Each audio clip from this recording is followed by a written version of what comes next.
عزت و تعظیم و تکریم کے لائق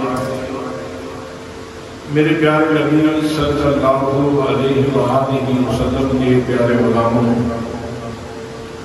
آج اللہ کے فضل سے 20واں روزہ ہے۔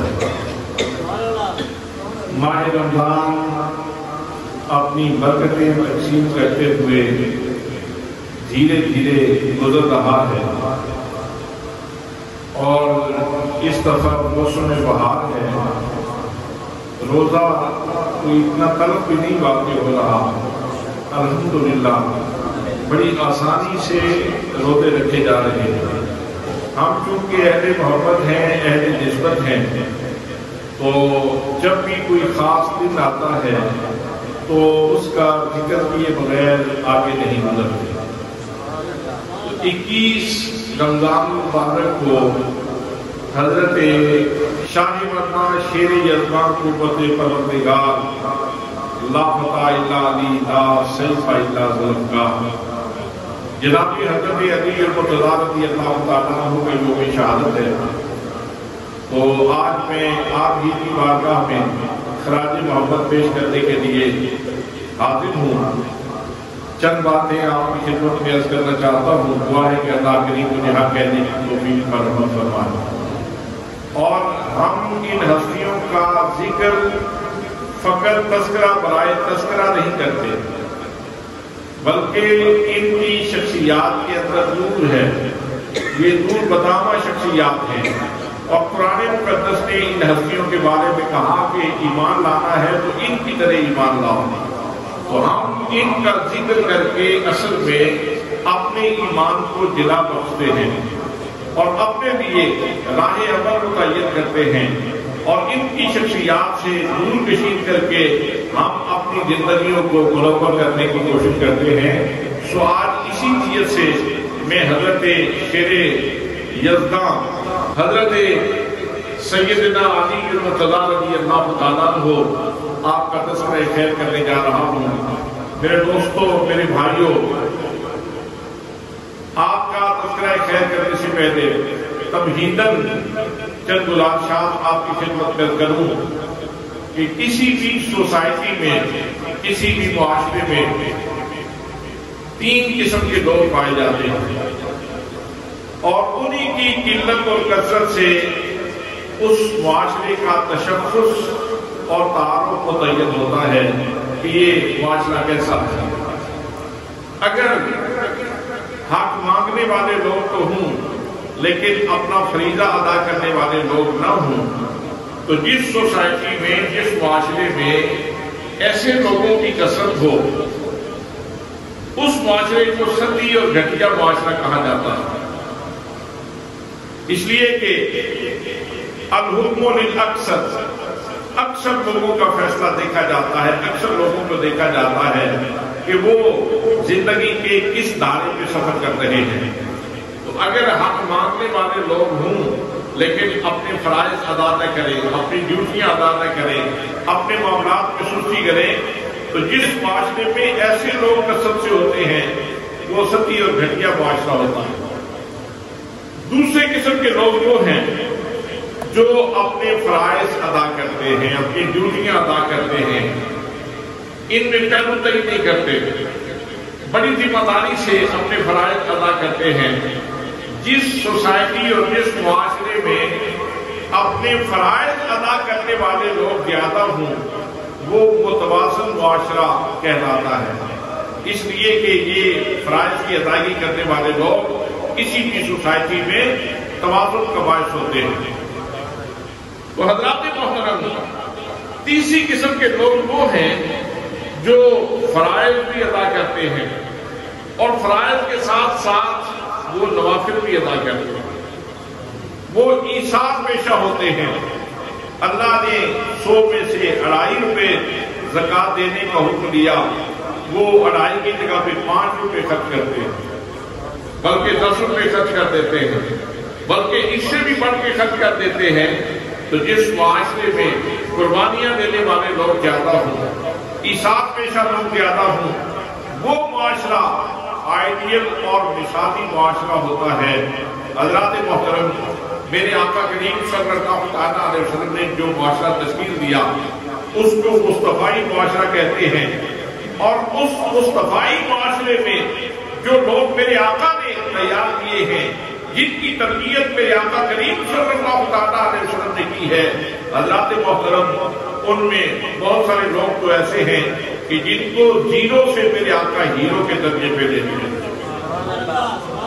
بہت سارے ایسے ہیں جو آدھے ٹھیک تھے تو باقی حصہ رسول اللہ صلی اللہ علیہ وسلم نے ان کی زندگی کا مکمل کر دیا، اور کچھ ایسے بھی نفوس قدسیہ ہیں جو میرے آقا کریم صلی اللہ علیہ وسلم کو اللہ کا تحفہ ملے ہیں، وہ گاڈ گفٹڈ ہیں، وہ خاص ہستیاں ہیں۔ ان کی زندگی میں کوئی ایک لمحہ بھی ایسا نہیں آیا کہ جب وہ شرک سے آلودہ ہوئے ہوں یا انہوں نے کسی بت کی پرستش کی ہو یا ان کی زندگی میں کوئی عیب آیا ہو۔ انہی ہستیوں میں سے جو گاڈ گفٹڈ ہے، جو انتہائی پاکیزہ ہستیاں ہیں، جب صحبت نبی صلی اللہ علیہ وسلم میں آئے تو میرے آقا نے ان کی چمک میں اور اضافہ کر دیا، ان کی روشنی میں اور اضافہ کر دیا، ان کی شخصیت میں اور پاکیزگی پیدا کر دی۔ وہ سونے کے اوپر سہاگا والی بات ہو گئی، ان کو ڈیکوریٹ کر دیا، تزئین کر دی، ان کی شخصیت کو منور کر دیا۔ ان ہستیوں میں ایک ہستی حضرت سیدنا علی المرتضی رضی اللہ تعالیٰ عنہ کی ذات کرام۔ برادران اسلام، کون شیر خدا، کون علی المرتضی رضی اللہ تعالیٰ عنہ؟ جناب سیدنا علی المرتضی رضی اللہ تعالیٰ عنہ اس زمین کے سینے کے اوپر وہ انوکھی شخصیت ہے، وہ نرالے انسان ہے کہ جب پیدا ہوئے تو اللہ کے گھر میں پیدا ہوئے، لیکن میرے دوستو آنکھیں نہیں کھولے۔ حضرت سیدہ فاطمہ بنت اسد رضی اللہ تعالیٰ عنہ مسرور ہیں، خوش ہیں، سارا خاندان خوش ہے، اللہ کریم نے بیٹا دیا ہے، لیکن جب کوشش کی کہ آنکھیں کھولے تو بیٹا آنکھیں نہیں کھولا۔ اب تھوڑی سی پریشانی بھی ہونے لگی، سارے گھر میں اس بات کا تذکرہ ہونے لگا کہ اللہ نے بیٹا کو دیا ہے لیکن آنکھیں نہیں کھولتا۔ حضرات محترم نبی اکرم صلی اللہ علیہ وسلم مبارک دینے کے لیے آئے، حضرت فاطمہ بنت اسد کہنے لگی، میرے آقا کریم صلی اللہ علیہ وسلم نے مبارکباد دی۔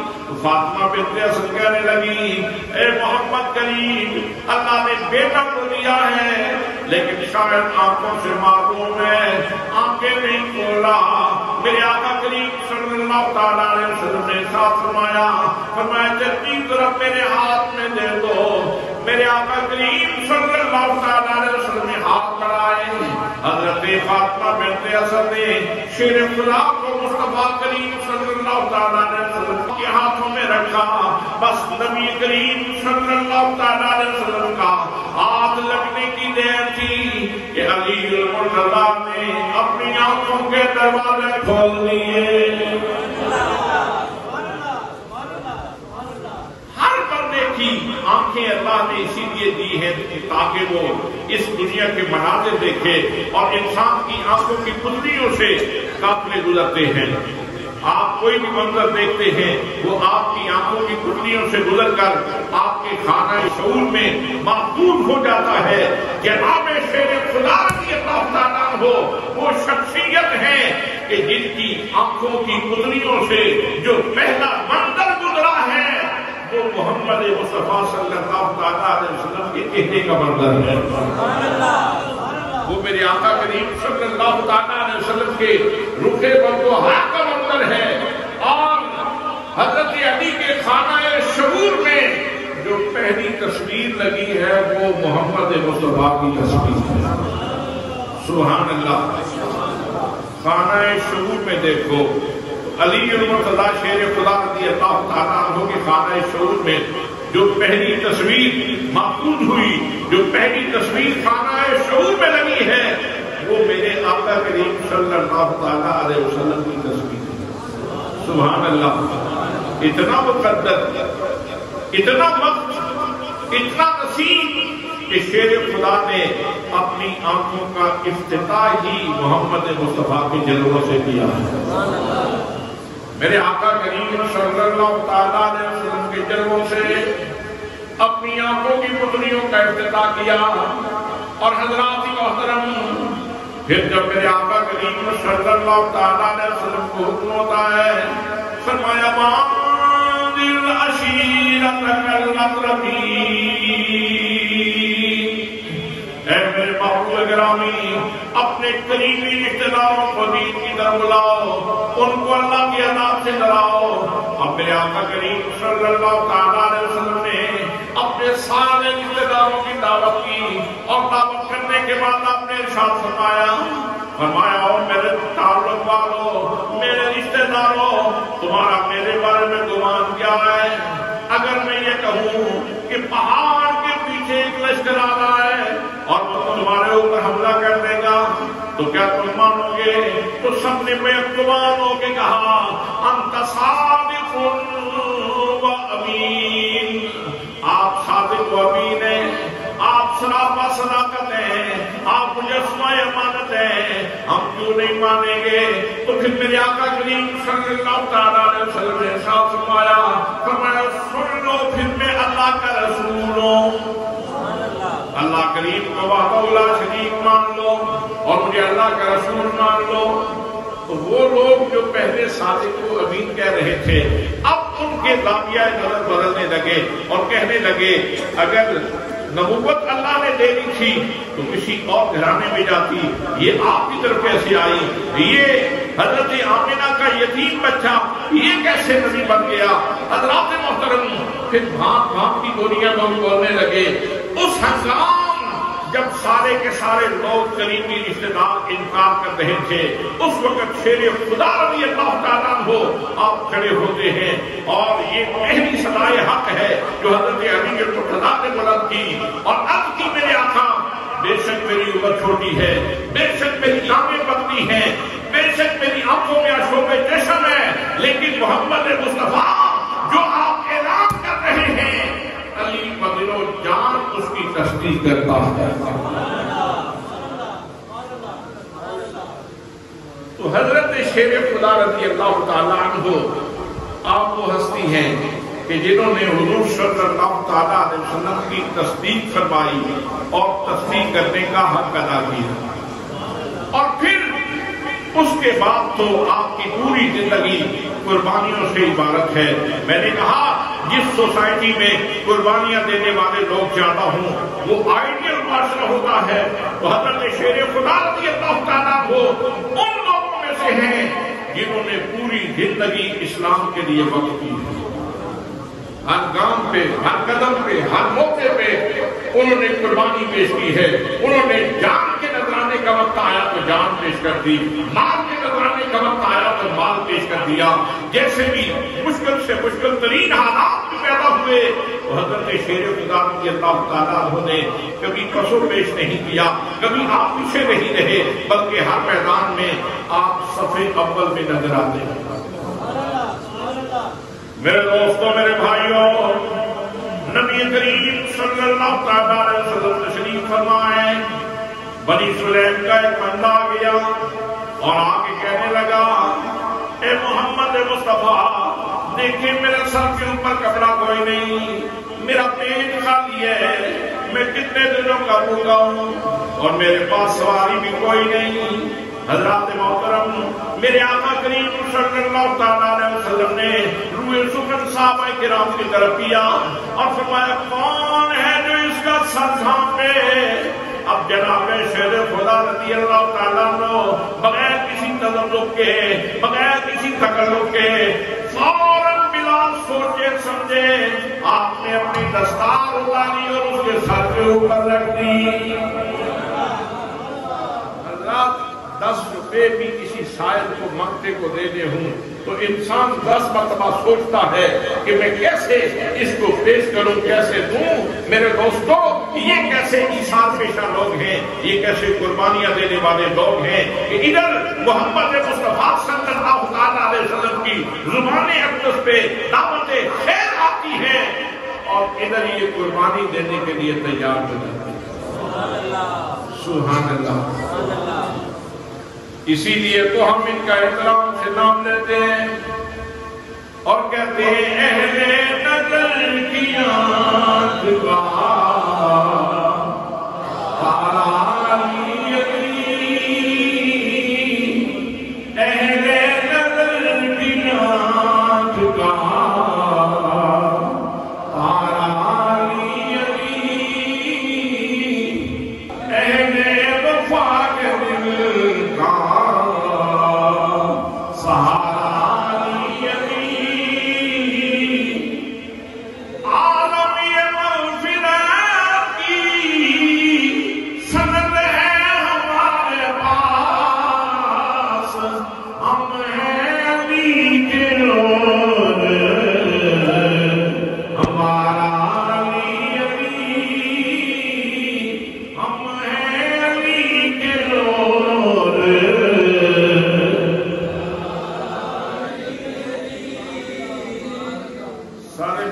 مل کے پڑھے، ہم ہیں علی کے اور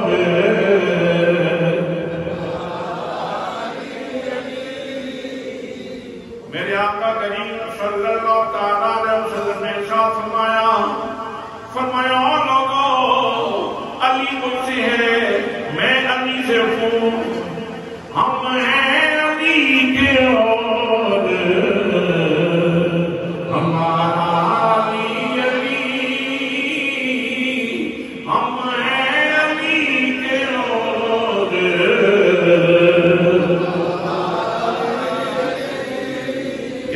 فاروق اعظم رضی اللہ تعالیٰ عنہ اعلان کرتے ہیں، فرماتے ہیں، لولا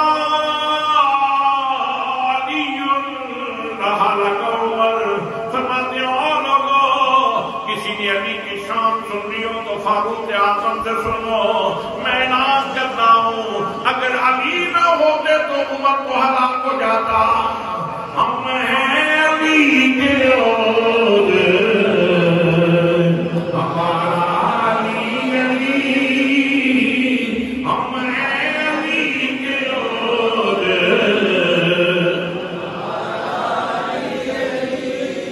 جناب سیدنا حضرت صدیق اکبر رضی اللہ تعالیٰ عنہ شیر خدا کے چہرے کو انگلی مان کے دیکھ رہے ہیں. جناب شیر خدا نے پوچھ لیا صدیق اکبر اس طرح کی بات کے کیوں دیکھ رہے ہو؟ تو حضرت صدیق اکبر رضی اللہ تعالیٰ نے جواب دیا، فرمایا مجھے حدیث یاد آ رہی ہے، میرے آقا کریم صلی اللہ تعالیٰ علیہ وسلم نے فرمایا تھا النظر الی وجہ علی عبادت، علی کے چہرے کو دیکھنا عبادت ہے.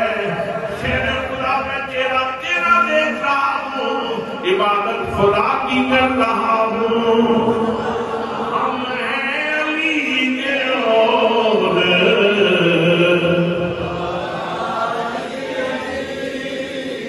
ہم ہیں علی کے اور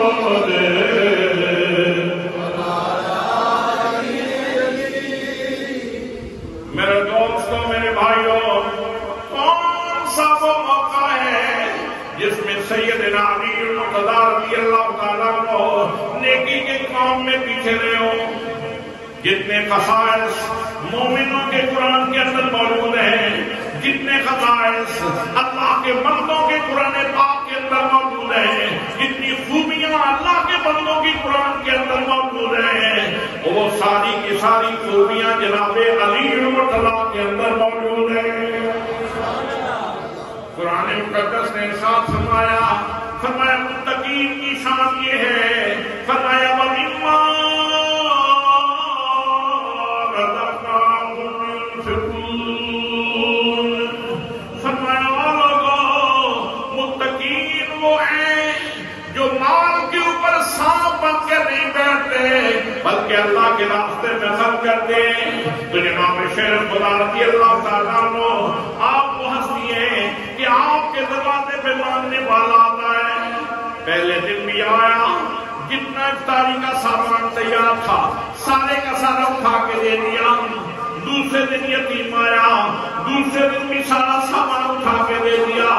تیسرے دن مانگنے والا آیا، اسیر و قیدی کی صورت میں تو اس کو سب کچھ دے دیا اور خود کہا کہ ہم خاکہ کر لیں گے لیکن ہمارے دروازے سے سائل خالی نہ جائے. اب ہو چکا یہ واقعہ تو ہو چکا اور انہوں نے اشار پیش کر دیا، انہوں نے قربانی پیش کر دی. اب دربار الوہیت سے ریسپانس کیا ملتا ہے، جزا کیا ملتی ہے، صبر کیا ملتا ہے، اجر کیا ملتا ہے. حضرات ان کی شانیں تو الگ کر دو، ان کی شخصیات کو ذرا سائڈ پہ کرو. یہ دیکھو وہ مسکین جس نے پتہ نہیں کتنے دروازوں سے خیرات مانگی ہوگی، یہ دروازہ ایسا ہے، یہ دہلیز کرم ایسی ہے کہ ان کے دروازے پہ آ کے مسکین کھڑا ہوا تو اس کا تذکرہ عرش پہ ہونے لگا.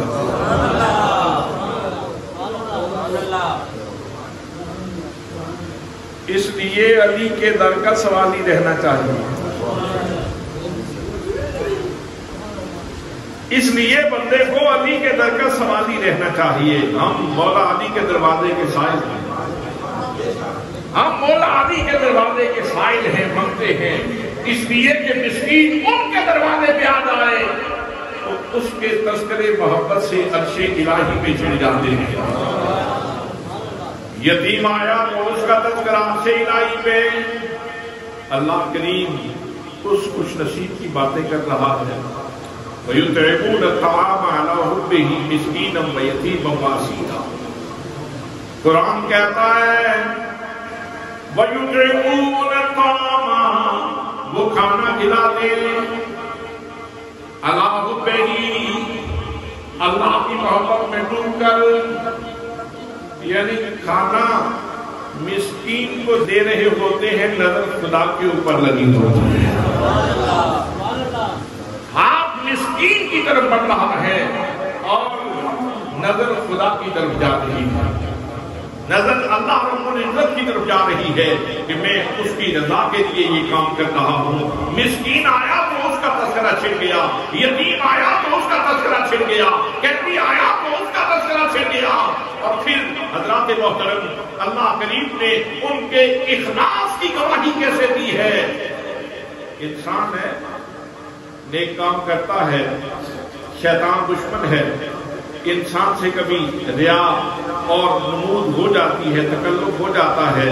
حضرات محترم، یہ اتنے خالص لوگ ہیں کہ سینوں کے رازوں کو جاننے والا پروردگار ارشاد فرماتا ہے یہ ریاض سے کوسوں دور ہیں، یہ دکھلاوے سے کوسوں دور ہیں، یہ تشنع اور بناوٹ سے کوسوں دور ہیں، یہ سراپا اخلاص لوگ ہیں اور اللہ کی محبت میں خرچ کرتے ہیں، اللہ کی محبت میں خرچ کرتے ہیں۔ اور پھر ان کا اندیا، ان کا بیانیہ بھی قرآن مقدس کے اندر مذکور فرمایا انما نطعمکم لوجہ اللہ لا نرید منکم جزاء ولا شکورا۔ فرمایا یہ وہ عظیم ہستیاں ہیں، ان کے دروازے پہ اگر سائل مانگنے کے لیے آ جائے اس کی جھولی بھی بند دیتے ہیں اور ساتھ ہی اسے کہتے ہیں آ جانے والے شکریہ کے لفظ نہ بولنا، ہمیں تیرے لفظوں کی ضرورت نہیں ہے، ہمیں تو جزا چاہیے تو رب العزت کی بارگاہ سے چاہیے۔ ہمارے مزاج تو یہ ہے کہ کسی کے ساتھ چھوٹی موٹی نیکی کر لیں تو اگلا شکریہ ادا نہ کرے تو ہم ناراض ہو جاتے ہیں۔ بڑے ناقدرے سے واسطہ پڑا ہے، بڑے ناقدرے بندے سے واسطہ پڑا ہے، وہ میں نے اس سے نیکی کی، اس کو شکریہ کے 2 لفظ نہیں جڑے، اس نے شکریہ کے 2 لفظ نہیں بولے۔ ہاں آداب زندگی میں سے یہ ہے کہ اگر کوئی نیکی کرے تو اس کا شکریہ ادا کرو۔ میرے آقا کریم صلی اللہ تعالیٰ علیہ وسلم کا فرمان ہے من لم یشکر الناس لم یشکر اللہ، جو بندوں کا شکریہ ادا نہیں کرتا وہ اللہ کا شکریہ بھی ادا نہیں کرتا۔ تو شکریہ ادا کرنا چاہیے، یہ آداب زندگی میں سے ہے۔ لیکن یہ جو ہستیاں ہیں اہل بیت کی ہستیاں، مولا مرتضیٰ کی ہستی، حضرت سیدنا علی بن مرتضیٰ کی ہستی، حضرت فاطمہ زہرا کی ہستی، حضرت امام حسن کی ہستی، امام حسین کی ہستی، اور سب سے بڑھ کر ان کے نانا جان کی ہستی، یہ وہ ہستیاں ہیں جو لوگوں سے شکریہ نہیں سننا چاہتے، وہ اللہ کی بارگاہ سے جزا مانگتے ہیں۔ نعرہ تکبیر، نعرہ رسالت، نعرہ تحقیق، نعرہ حیدری، نعرہ حیدری، حیدری،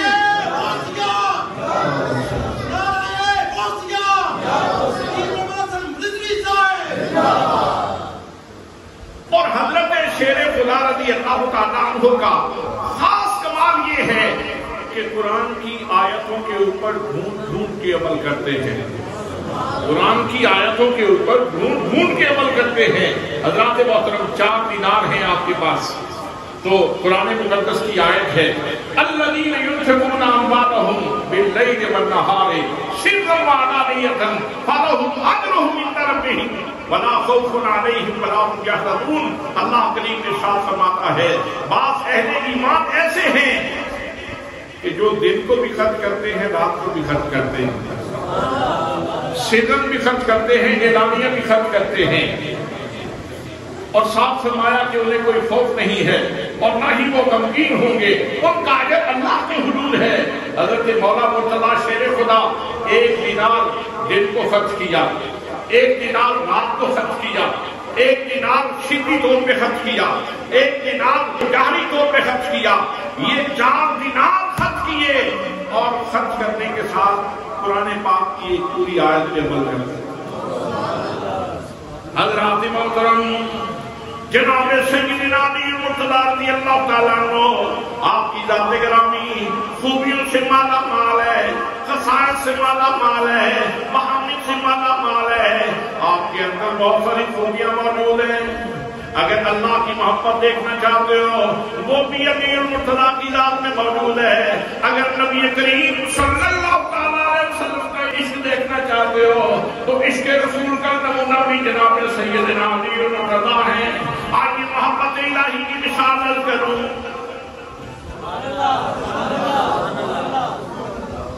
یہ جو ہمارے لیے دن اور رات میں سبق ہے، اور میں اکثر کوٹ کرتا رہتا ہوں اس لیے کہ اس کے اندر سامان اصلاح بہت زیادہ ہے۔ فرمایا کہ نماز ایسے پڑھا کرو، گھر سے آگے وضو کر لیا، اب آ کے نماز میں کھڑے ہو کے بھی دکان کا حساب کتاب کرنا شروع کر دیا، تو یہ تو کوئی انصاف نہیں۔ اپنے آپ کے ساتھ انصاف کرو، جو 2-4 گھڑیاں اللہ کو دے دی ہیں، اللہ کے حضور پیش کر دی ہیں، اب ان کو تو خالص کر دو۔ اور میرے آقا نے ہمیں کتنا خوبصورت سبق دیا ہے کہ جب نماز کے لیے کھڑے ہوتے ہو تو یوں کھڑے ہوا کرو جیسے تم اللہ کو دیکھ رہے ہو، جیسے تم اللہ کو دیکھ رہے ہو۔ اور اگر یہ تصور نہ بن سکے تو کم از کم اتنا تصور تو رکھو کہ اللہ تمہیں دیکھ رہا ہے، اللہ تمہیں دیکھ رہا ہے۔ حضرات محترم، میں آپ کو دیکھوں، میں یہاں بیٹھا ہوں، یہاں سے آپ کو دیکھ رہا ہوں، جہت متعین ہے، آپ مجھے دیکھ رہے ہیں، آپ کی جہت متعین ہے، جہاں جہاں کوئی دوست بیٹھا ہے آپ کی جہت متعین ہے، اور اللہ کریم جہاد سے پاک ہے، اللہ کریم جہتوں سے پاک ہے، وہ دیکھ رہا ہے۔ جب اللہ کا تصور بننا ہے کہ اللہ مجھے دیکھ رہا ہے تو پھر اللہ کریم تو ہر طرف ہے، اس کا مطلب یہ ہے نظر کرم ادھر سے بھی ہو رہی ہے، نظر کرم ادھر سے بھی ہو رہی ہے، نظر کرم ادھر سے بھی ہو رہی ہے، نظر کرم ادھر سے بھی ہو رہی ہے، نظر کرم ادھر سے بھی ہو رہی ہے، نظر کرم ادھر سے بھی ہو رہی ہے۔ اس کا مطلب یہ ہے کہ تم نگاہ قدرت کا تارا بن چکے ہیں۔ یہ تصور باندھو کہ اللہ مجھے دیکھ رہا ہے۔ اور آج کل چونکہ نماز تراویح میں یہ تصور باندھنا ذرا آسان ہوتا ہے، آپ بے شک تجربہ کر کے دیکھ لیں، آج سے بے شک کوشش کریں یہ تصور باندھنے کی۔ بڑا تصور تو یہ ہے کہ اس تصور میں بندہ ڈوبے کہ میں اللہ کو دیکھ رہا ہوں، بڑا تصور تو یہ ہے، لیکن کم از کم یہ تصور کہ اللہ مجھے دیکھ رہا ہے۔ آپ تھوڑی سی کوشش کریں، تراویح کی نماز کے اندر تو آپ کو ضرور حضوری نصیب ہو جائے گی، ضرور حضوری نصیب ہو جائے گی۔ حضرات محترم، یہ جو فرمان میرے آقا کریم صلی اللہ تعالیٰ علیہ وسلم کا کہ نماز ایسے پڑھو جیسے تم اللہ کو دیکھ رہے ہو، اگر اس فرمان کی تشریح کسی نے کی ہے، اس کی تفسیر کسی نے کی ہے تو وہ شیر خدا ہے، وہ حضرت علی المرتضیٰ شیر خدا ہے۔ تیر لگا ہو جسم میں اور وہ ہڈی تک چلا گیا ہو اور نکالا جائے تو تکلیف ہو اور تکلیف بھی شدید ہو، لیکن وہی تیر جب جناب شیر خدا رضی اللہ تعالیٰ کو نماز شروع کریں، وہ تیر نکال دیا جائے اور ان کو پتہ بھی نہ چلے۔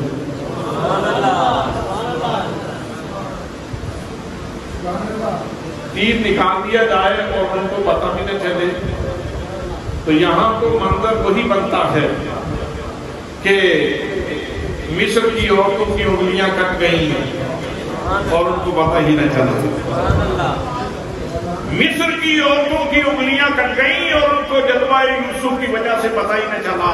حضرات محترم، جب جلوہ یوسف میں اتنی تاثیر ہے تو جلوہ خدا میں کتنی تاثیر ہوگی۔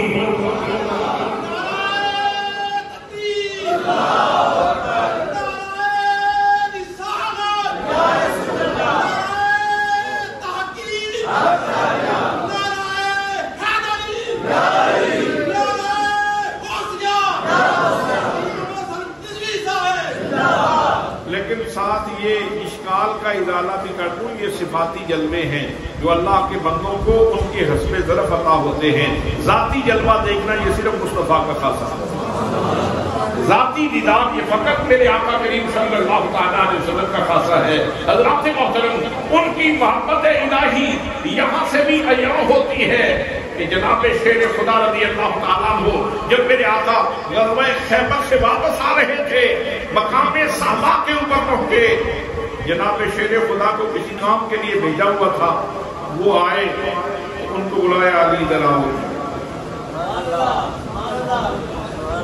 علی کو بٹھا دیا، اپنا سر علی کی گود میں رکھ دیا، امتحان لیا جا رہا تھا۔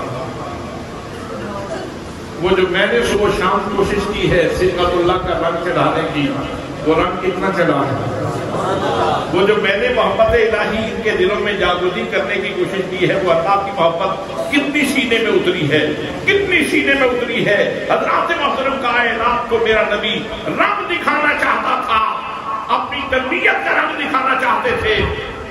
علی کی گود میں سر رکھ دیا، آرام فرمانے لگے۔ جناب شیر خدا میرے آقا کریم صلی اللہ تعالیٰ علیہ وسلم کی زیارت کر رہے ہیں، اور ادھر کبھی نماز رہتی ہے، نماز عصر، آپ چہرے کو دیکھتے ہیں، ادھر ساتھ ساتھ سورج کو بھی دیکھتے ہیں، تو مصطفیٰ کریم صلی اللہ تعالیٰ علیہ وسلم کے چہرے کو دیکھتے دیکھتے سورج سفر کر گیا۔ رات کی تاریک زلفوں میں سورج نے اپنا رخ چھپا لیا۔ اب نماز عصر قضا ہو گئی تو حضرت شیر خدا رضی اللہ تعالیٰ عنہ کے نہا خانہ دل میں جو میرے نبی نے اللہ کی محبت اتاری تھی، حضرات محترم اس محبت میں حضرت شیر خدا رونے لگے۔ حضرت شیر خدا، اب یہاں سوچنے کی بات یہ ہے کہ علی تیری گود میں کس چیز کی کمی ہے؟ کائنات کا سارا خزانہ تو تیری گود میں ہے، نبیوں کا سردار تو تیری گود میں ہے، آمینہ کا لال تو تیری گود میں ہے، تو رو کیوں رہے ہیں؟ حضرات محترم، رونا اس وقت آتا ہے جب کوئی نقصان ہو جائے، جب کوئی رونا اس وقت آتا ہے جب کوئی نقصان ہو جائے۔ آپ شاید توجہ نہیں فرما رہے ہیں کہ میں کیا کہنا چاہتا ہوں۔ رونا اس وقت آتا ہے جب کوئی نقصان ہو جائے، تو جس کی گود میں کائنات پوری پڑی ہے اس کا کیا نقصان ہوا؟ حضرات بے شک میرے نبی کے جلوے بھی بڑے لذیذ ہیں، لیکن علی کو میرے آقا نے اتنے بلند مقام پہ پہنچا دیا تھا کہ وہ خدا کے جلوے بھی دیکھا کرتے تھے، وہ خدا کے جلوے بھی دیکھا کرتے تھے۔ آج جب نماز عصر قضا ہوئی تو وہ جو ان کے جلوہ ہائے ربانی دیکھنے کا وقت تھا وہ نکل گیا، تو اس نقصان کی وجہ سے وہ رونے لگے۔ آنسو مصطفیٰ کریم صلی اللہ تعالیٰ علیہ وسلم کے چہرے پہ گرے۔ میرے آقا نے آنکھ کھولی، فرمایا علی رو کیوں رہے ہو؟ اب کی یا رسول اللہ نماز قضا ہو گئی۔ فرمایا علی قضا پڑھنا چاہتے ہو یا ادا پڑھنا چاہتے ہو؟ میرے آقا میں تو قضا کا عادی نہیں، میں تو ادا کا عادی ہوں۔ میرے آقا نے ہاتھ اٹھا دیے، ڈوبا ہوا سورج واپس آ گیا۔ سبحان اللہ، ڈوبا ہوا سورج واپس آ گیا۔ حضرت علی رحمۃ اللہ سے کہا تو پڑھ لو نماز۔ میں اکثر کہا کرتا ہوں اب سورج سے پوچھو کب ڈوبے گا۔ جس کو سارا زمانہ دیکھ کر اپنا شیڈول بناتا ہے، اب سورج سے پوچھو کہ سورج کب ڈوبے گا، تو سورج جواب دیتا ہے آج مجھ سے نہ پوچھو، علی سے پوچھو۔ ان کی نماز 5 منٹ لگے تو 5 منٹ کے بعد ڈوبے گا، یہ 10 منٹ لگا دے تو 10 منٹ کے بعد ڈوبوں گا، یہ آدھا گھنٹہ لگا دے تو آدھے گھنٹے کے بعد ڈوبوں گا، یہ گھنٹہ لگا دے تو آدھے گھنٹے کے بعد ڈوبوں گا۔ اس لیے کہ پہلے سبھی کے لیے نکلا کرتا تھا، آج حضرت علی کے لیے نکلا۔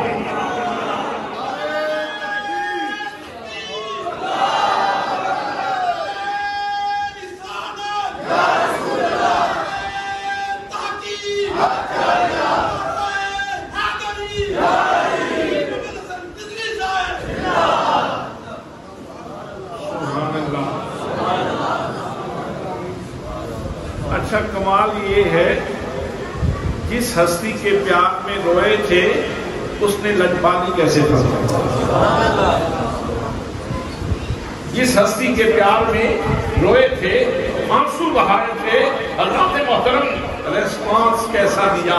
اسی لیے تو اہل حق کہتے ہیں، اللہ والے کہتے ہیں اگر رونا ہو تو تیرے آنسو بڑے قیمتی ہیں، اس کو دنیا کے کسی بازار میں ضائع نہ کرنا۔ تیرے آنسو بڑے قیمتی ہیں، ان کو دنیا کے کسی بازار میں ضائع نہ کر دینا۔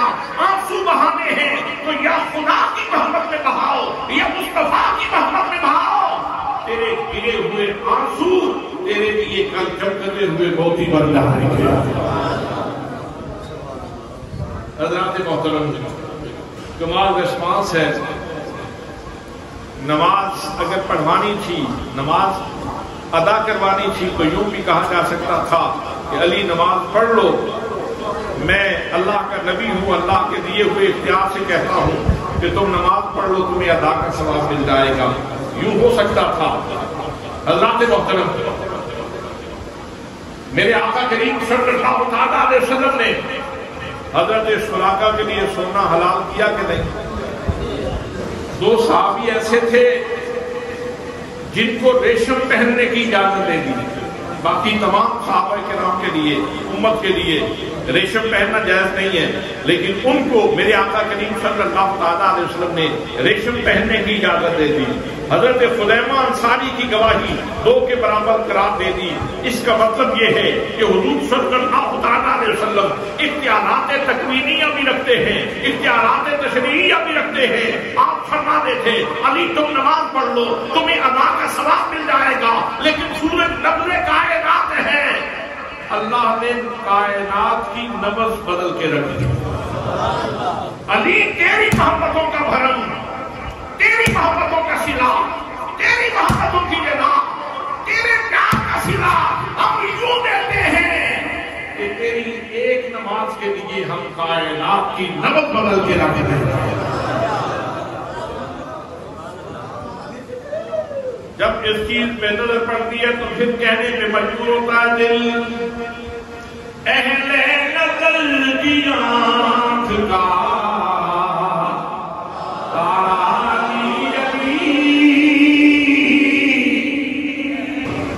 حضرت شیر خدا کا نام لینا ہے، شیروں کی طرح نام لو۔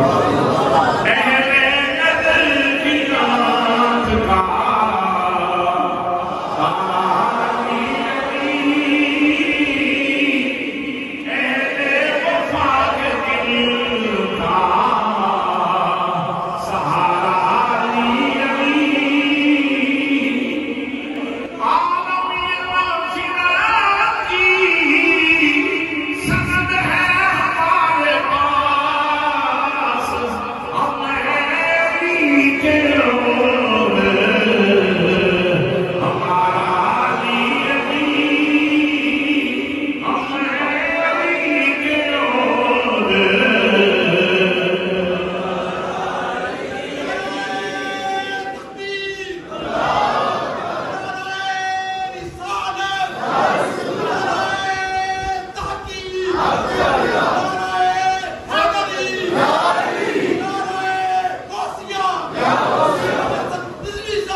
محبت الہی کی بات آپ نے سن لی، محبت رسول کی بات بھی سن لیں۔ حدیبیہ کا موقع ہے، معاہدہ لکھا جا رہا ہے، میرے آقا نے فرمایا لکھو یہ محمد رسول اللہ کی طرف سے معاہدہ ہے قریش مکہ کے ساتھ۔ تو عروہ بن مسعود ثقفی وہ کہنے لگا محمد رسول اللہ مان لیں تو پھر تو جھگڑا ہی ختم ہو گیا، یہ رسول اللہ کا تو سارا جھگڑا ہے، اس لیے رسول اللہ کا یہ کلمات جو ہیں یہ مٹا دیں۔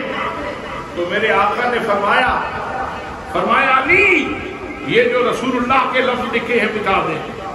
توجہ ہے آپ کی، رسول اللہ کے لفظ مٹا دو۔ تو حضرت علی بن مرتضیٰ اپنی آنکھوں میں پیار کے آنسو سے جا کر پورے ادب سے، پورے احترام سے، پورے مقام سے، پوری محبت سے اور پوری عظمت کے ساتھ عرض کرنے لگے یا رسول اللہ میں آپ کی خدمت پیش کرنا چاہتا ہوں، یہ علی کے ہاتھ یہ آپ کے نام کو لکھنا تو جانتے ہیں، کاٹنا نہیں جانتے۔ یا رسول اللہ میرے ہاتھ آپ کا نام کاٹ نہیں سکتے۔ تو حضرات محترم پھر چونکہ معاہدہ ہو رہا تھا میرے آقا نے خود اس کے اوپر خط نصب پھیرا۔ تو یہ حضرت سیدنا علی المرتضیٰ کی ذات گرامی اور ان کی شان اور ان کا مقام اور ان کا مرتبہ ہے۔ دعا ہے کہ اللہ کریم ہمیں عمل کرنے کی توفیق نصیب فرمائے۔